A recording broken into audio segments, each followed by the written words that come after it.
Hello, my name's Ann McElhinney, and I am the niece of Thomas Slattery, who is the man that I'd like to tell you about today. He was a hero both with the Boston Fire Department and a veteran of the Korean War. And he hailed from a small little town in Galway named Derry Brian, which is a very mountainous region. Very small town with one church, one school, one pub. And he emigrated to the Boston area in 1946. And at that time he settled in Dorchester, and he worked in a supermarket, but decided at the time it was the time of the Korean War, and so he decided to enlist in the Army. So he did that, and he went to Korea for a couple of years, where he was really hailed as a hero there.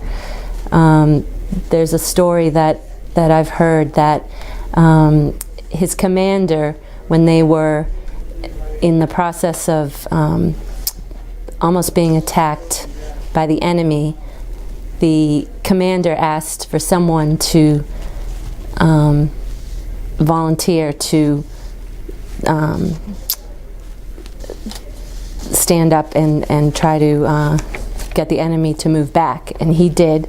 And he put a miraculous medal that was in his pocket in his mouth, and he had a bazooka on his shoulder, and he shimmied across and took out the enemy and really saved the lives of his comrades. And because of that, he won a Purple Heart, which was really great.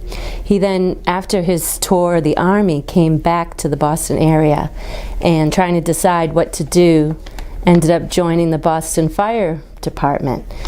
And for a man that didn't have a lot of education, you know, back in those days, they had a farm and they went to school, but I think he really only went to school through maybe the 8th grade if he was lucky. But from what my father said, you know, the school in Derry Brian, the teachers were very good, and even though they only had education through 8th grade, some very bright people came out of that little town. So Tommy Slattery ended up joining the Boston Fire Brigade and did very well on the exam, and we actually have a copy of his results from that fire department exam, and they said how intelligent he was, and that was really, again, a testimony to the school. But unfortunately his fireman career was very short. It only ended up being about 9 months, when in East Boston he and his fire truck was called to a fire at like a VFW hall, and they went in there, and his supervisor called him to go in too, because they thought there were people inside, and the roof collapsed, and the two of them ended up perishing in the fire. And it was a very sad time for my father, because they were very close. They were two brothers that emigrated within a year of each other. First Tommy came out to Boston, then my father Michael came, and they were roommates. And my uncle said that they had breakfast that morning, and then little did my father know that he'd never see his brother again.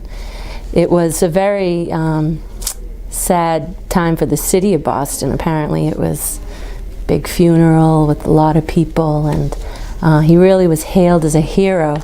And after the funeral, a lot of people came together and decided that they needed to do something to memorialize this young Irishman who gave his life to his new country. And they raised money, and I remember as a child, I was very young, but my father was kind of the chairman of the committee, and they had dances and raised money, and they ended up donating a chalice to the cathedral here in Boston. They ended up, a lot of the fire department members went back to Galway and had a dedication there at a firehouse in Loch Ray, which isn't far from his hometown of Derry Brian, where today there's a plaque outside that firehouse and it's known as the Slattery Firehouse. And in the church in Derry Brian there is a new marble altar that they had raised funds to replace. And again, a beautiful tribute to him within the church as well. So a man who had a very short life but lived it fully and was hailed a hero. But one of the local poets named Johnny Broderick, who is from Derry Brian, wrote a poem about my uncle. And I first heard it when I went back in the 80s, when he was still alive, and he actually sang it in the local pub called Engalnd. And I have a copy of it that I'll read to you about Tommy Slattery, the hero of the Boston Fire Brigade, who lost his life while firefighting there on January 29th, 1956. And this was written by Johnny, who was a school chum of his. In the church of Derry Brian there stands a marble altar new, erected to the memory of a hero young and true, a youth both here and o'er the sea, who was loved by great and small, who died that others might survive the noblest death of all. In the townland of old Derry Brian, where first he saw the light, to meet with him and speak with him did young and old delight. Among his classmates going to school in boyhood's happy days, he was the favorite of them all. He had such winning ways. I love that line. He soon grew up and crossed the sea, for Boston he was bound, where relatives and friends from home are always to be found, where soon he won the hearts of all, as he had done at home, admired by all Americans where'er he chanced to roam. But as war clouds were gathering, in the army he did go, for service in a foreign land, the Reds to be his foe. A few months' training quickly passed, then shortly came the day when with the U.S. forces he was landed in Korea. He proved upon the battlefields the valor of our race. When foes of all we hold most dear, he met them face to face.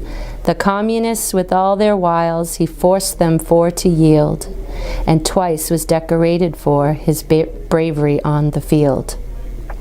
His army service over, once again he crossed the foam, loving parents, family, and friends to meet in his old home. Alas, how short his holiday, too soon goodbye was said. Returning back, he joined up in the Boston Fire Brigade. And there, as on the battlefield, through flames and smoke he fought. Beside his chief when duty called, that was his place, he thought. He sprang into a blazing house, lest people there be trapped. His noble soul went forth to God, that action proved his last. Oh, what a sight it was to see when sounded his death knell, where thousands came to march behind the friend they loved so well. And when the last sad scene was o'er, kind friends did soon agree for to elect without delay a memorial committee. Subscriptions then came pouring in, the fun grew day by day. Associations all around their splendid part did play. In Boston's fine cathedral, a chalice soon they'd left, which His Grace Archbishop Cushing did most graciously accept.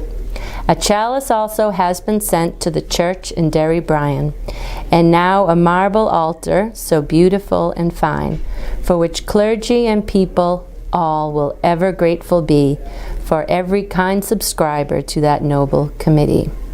His parents of this fine young man who loved him first and best, their hearts go out to all his friends in the land where he's at rest, which is Boston. They'll never forget his noble deed while in this life they stay. For the intentions of them all, they'll never cease to pray. God rest you, Tommy Slattery, may heaven be your home. We'll never forget your smiling face while on this earth we roam. And when we all have passed away, kind friends to it have seen, a lasting shrine in Derry Brian shall keep your memory green. So that was written by Johnny Broderick, who was a school chum of Tommy's in Ireland. And this was printed in the Boston Firefighters Digest in August 1957. So.